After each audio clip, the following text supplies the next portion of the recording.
Ito ang larawan ng digmaan sa pagitan ng tao at robot. Sa isang banda ay mga robot na pandigma na kontrolado ng tao mula sa malayo.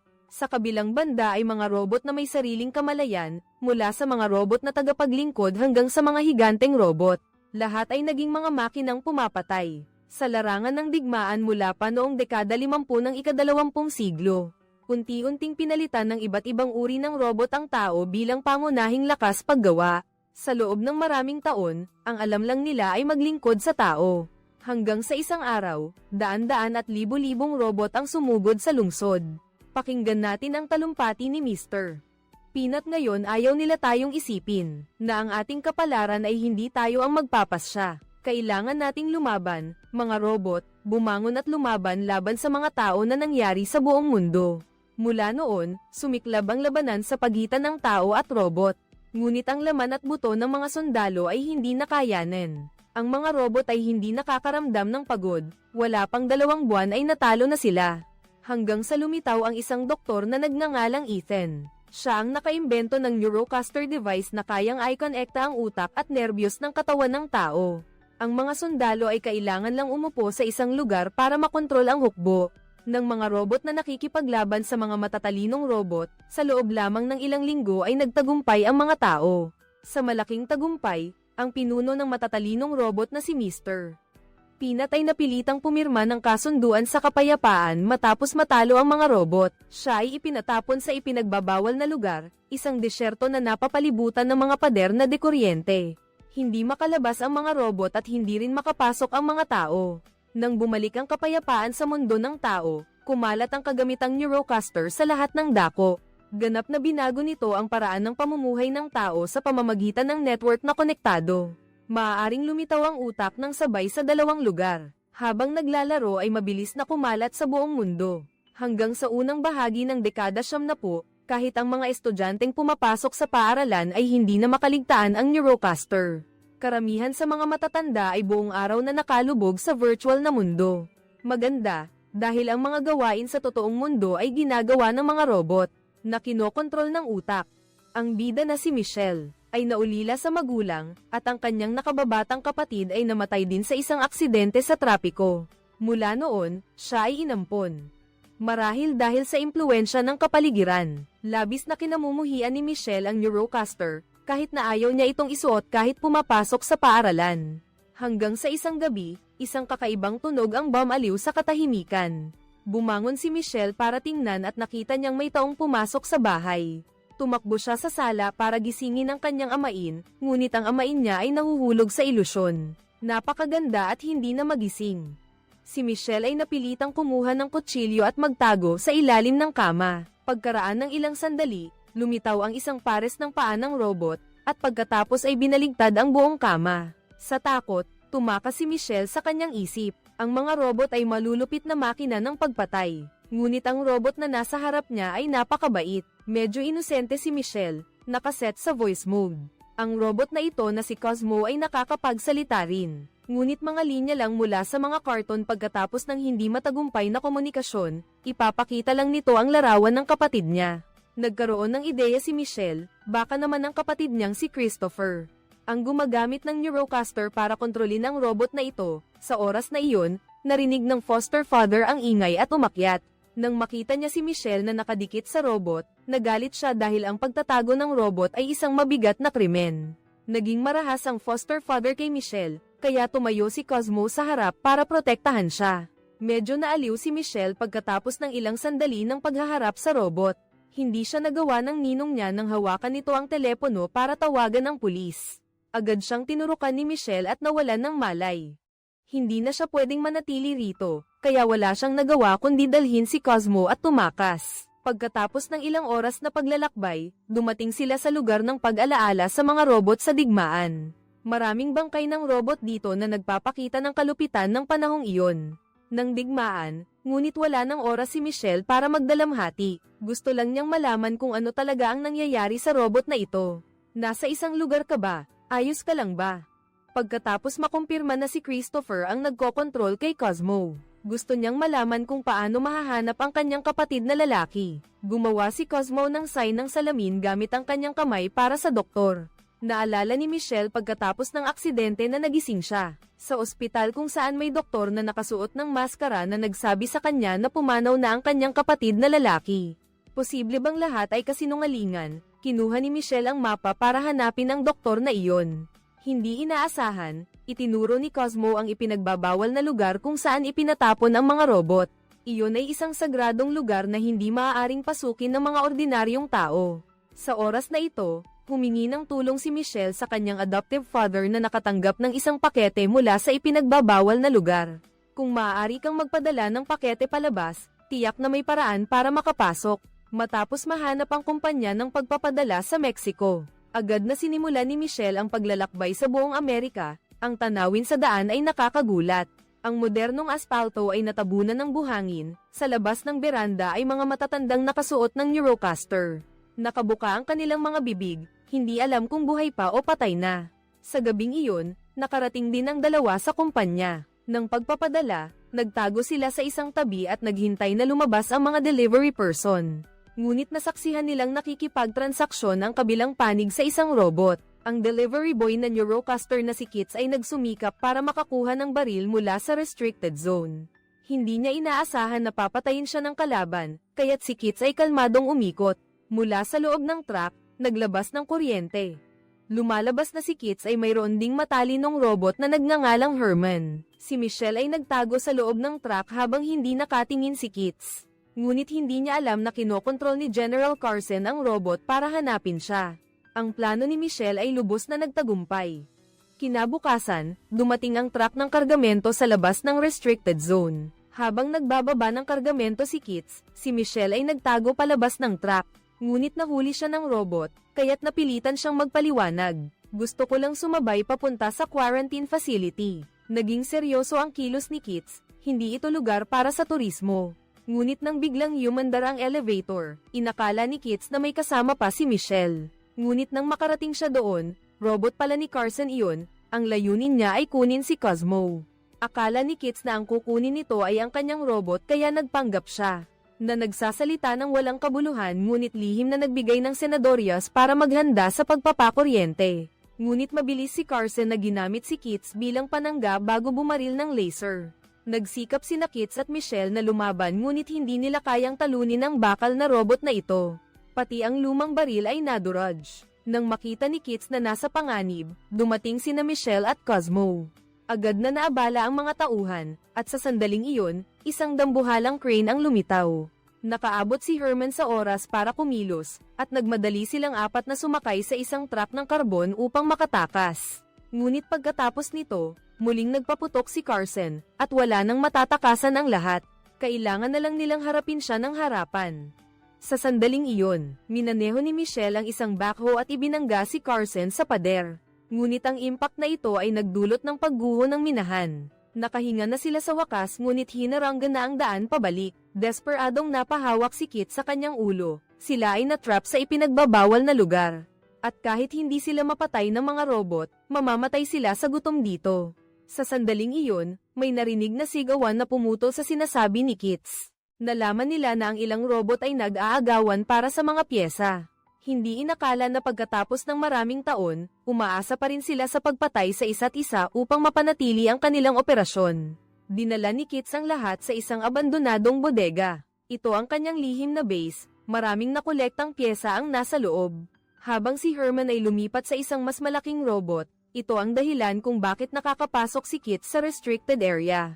Nagbigay ng suhestyon si Michelle, dahil lahat tayo ay na-stuck dito. Mas mabuting hanapin natin ang doktor, dahil alam niya ang kinaroroonan ng kapatid mo. Baka makatulong siya sa ating lahat na makahanap ng paraan para makalabas. Kaya, binuhat ng robot ang sasakyan na may sakay sa lahat patungo sa bundok. Sa daan, nakita nila ang mga bangkay ng robot na medyo naawa si Michelle. Sadyang malupit ba ang mga robot na ito mula pa noong sila ay ginawa? Hindi sumang-ayon si Kits, ilang taon na ang nakalipas, isa rin siyang sundalo. Nakipaglaban sa robot sa isang mapanganib na pagkakataon. Iniligtas ni Herman si Kits mula roon, at umalis sila sa larangan ng digmaan. Nagkasama sila hanggang ngayon, ang kanilang kwento ay sapat na patunay. Na ang tao at robot ay maaaring mamuhay ng mapayapa, mabilis silang nakarating doon, ngunit maraming robot doon. Hindi madaling makalusot doon, at sa sandaling iyon, isang lumilipad na refrigerator ang dumating. Pagkatapos nito, mas maraming gamit pa, naputol ang koneksyon ng paa ni Herman at siya ay nahulog sa lupa. Huli na para tumakas sila, at sa huli ay naging mga bilanggo sila ng robot. 2 tao at 2 robot ang dinala sa isang lugar ng mga robot.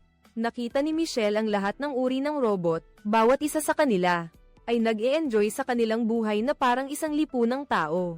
Sa wakas, nakilala nila ang pinunong robot na si Mr. Peanut. Siya rin ang robot na nagpasimula ng unang digmaan ng mga robot.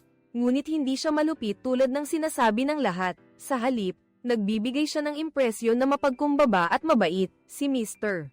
Peanut ay naglaan ng maraming pagsisikap upang magtayo ng isang malayang lugar. Talagang masaya sa kasalukuyang buhay nila. Ang mga robot dito ay maaaring hindi na kailangang sumunod sa mga itinakda ng tao, matuto ng mga bagong kasanayan, at kahit na mahanap ang kanilang sarili. Ngunit ang pagdating ni na Michelle at Kits ay lumabag sa kasunduan ng sangkatauhan. Kung matuklasan ito ni Dr. Ethan, ang lugar na ito ay lubusang mawawasak. Nagpa siya si Mr. Peanut na bukas ng umaga ay dadalhin niya sila sa gitna ng disyerto, upang sila na mismo ang maghanap ng paraan para mabuhay. Nang gabing iyon, pinanood ni Michelle sa TV ang isang cartoon tungkol sa Prince of the Universe. Habang nakatulala, talagang gusto ni Christopher ang cartoon na ito. Magkalapit ang dalawang magkapatid na pinsan. Ipinagmamalaki ni Michelle ang kanyang nakababatang kapatid dahil sa pambihirang talino nito. Sa bawat pagsusuri sa katalinuhan, palagi itong nagpapakita ng pambihirang galing. May nagsabi pang ang tinawag siyang Einstein. Habang inaalala ni Michelle ang nakaraan, isang braso ng robot ang bahagyang humaplos sa kanyang balikat. Ito ay si Cosmo, na kinokontrol ni Christopher.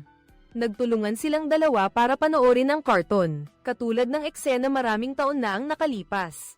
Sa sandaling ito, may isang delivery robot na papalapit. Dala nito ang liham mula sa doktor na may salamin. Nakasulat doon na kung mababasa ito ni Cosmo, pumunta sa sumusunod na address. Agad na nagpa siya si Michelle na pumunta doon, ito na ang tanging pagkakataon para mahanap ang kanyang kapatid. Ngunit ang lugar na iyon ay teritoryo ng mga malulupit. Mas mapanganib ang mga robot doon, na pagtanto ni Mr. Peanut na mayroong isang masamang plano na nagtatago. Nagpa siya siyang samahan sila doon.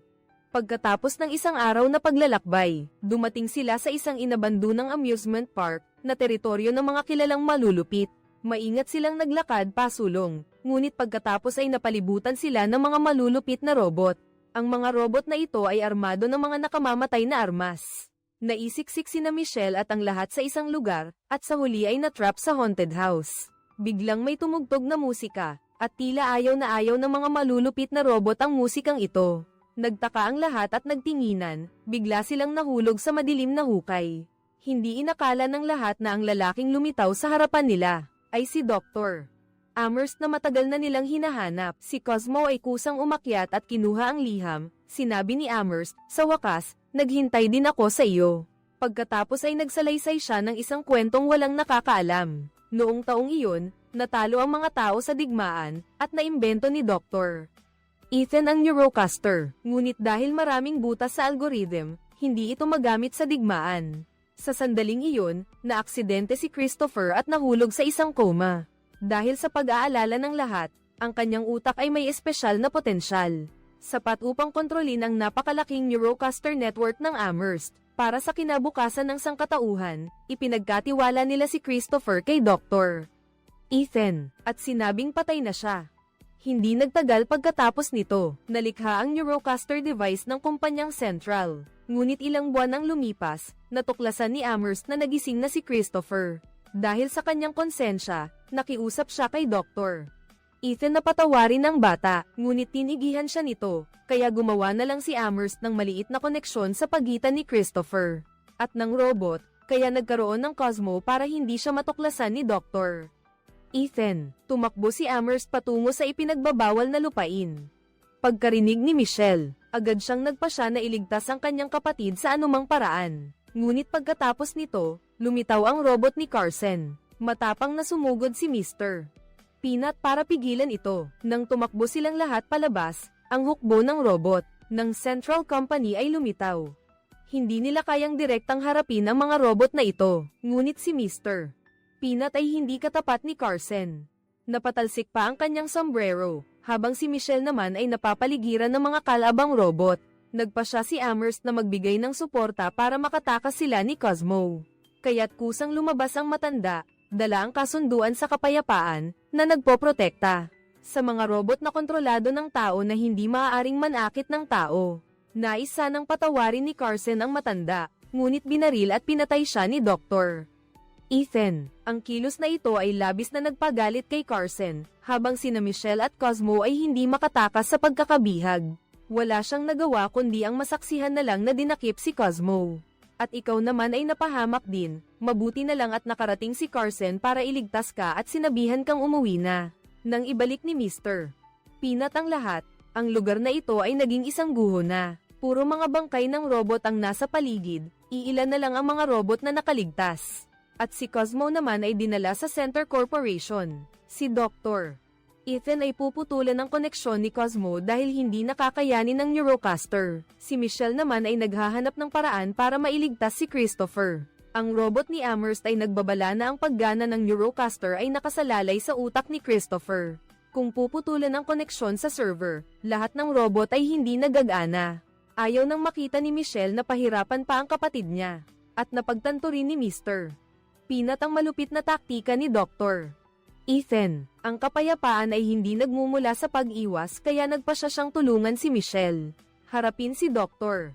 Ethan sa gusali ng Center Corporation. Nang may empleyadong dumaan sa pasilyo, biglang may lumipad na sasakyan at bumangga sa salamin ng pinto. Dumating na ang hukbo ng robot sa labas ng kumpanya. Si Herman ang nagkokontrol sa higanteng robot at naghahagis ng mga sasakyan isa-isa.